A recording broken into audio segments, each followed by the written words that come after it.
Welcome to Samba Samba. Enjoy the video. You start by removing the battery and waiting 30 seconds for safety. This prevents accidental spin. Once done, flip the trimmer so the spool faces up, press the 2 release tabs, and lift the cover to expose the spool. You should inspect the line type and remaining length because matching the new line ensures balanced cutting.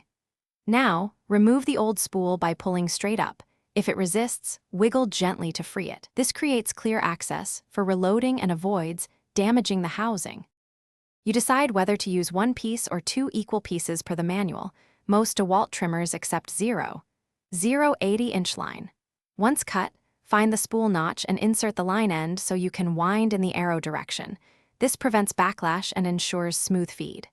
Wind tightly and evenly, keeping layers neat to avoid jams.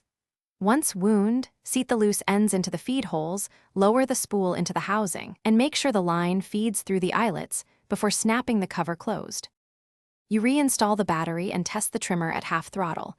This reduces load and lets you observe feed behavior.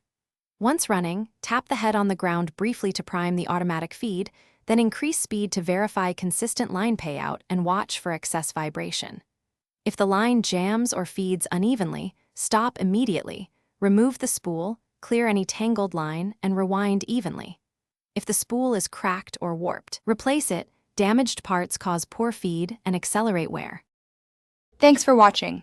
Consider subscribing if we helped you.